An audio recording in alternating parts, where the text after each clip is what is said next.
Real versus ideal sources of EMF.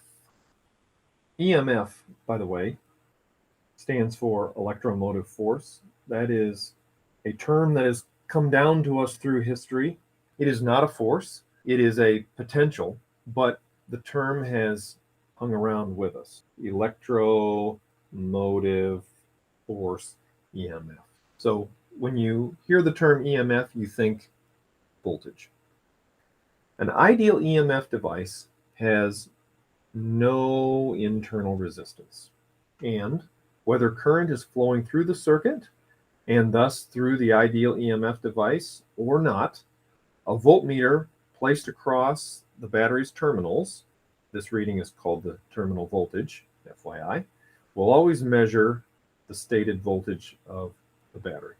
So if we have an ideal EMF device, the terminal voltage will be the same whether the device is being used, the battery, let's say, is being used, or if it's not. A real EMF device, on the other hand, has some internal resistance. For a real EMF device, the terminal voltage is a maximum when no current is flowing through the circuit and is somewhat less when there is current flowing through it.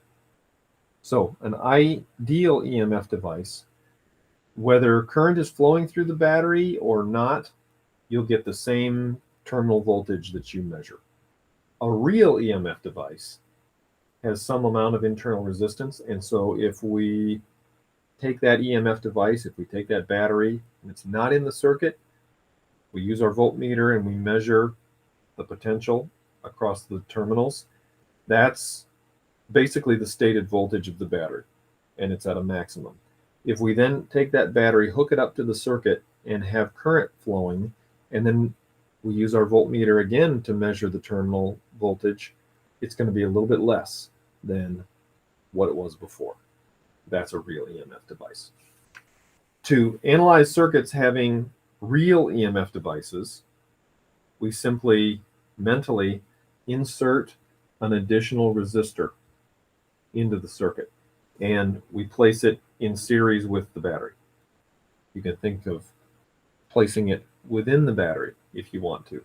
If we have a real EMF device, typically it's represented on a diagram something like this, where this little r here is representing the internal resistance of the EMF device.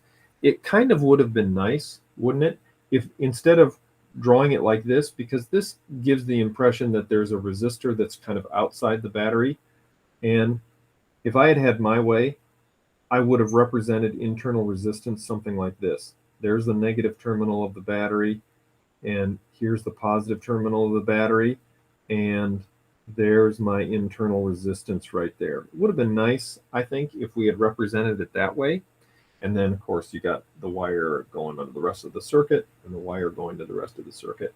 But typically, that's not how it's done. They put the long line and the short line right next to each other, and then they put the resistor right next to it. And you just have to know that that's the internal resistance of this real battery or real EMF device. Once you've done that, you've just added an extra resistor in there, then you just analyze the circuit as we would any other, which we'll do here in the upcoming videos.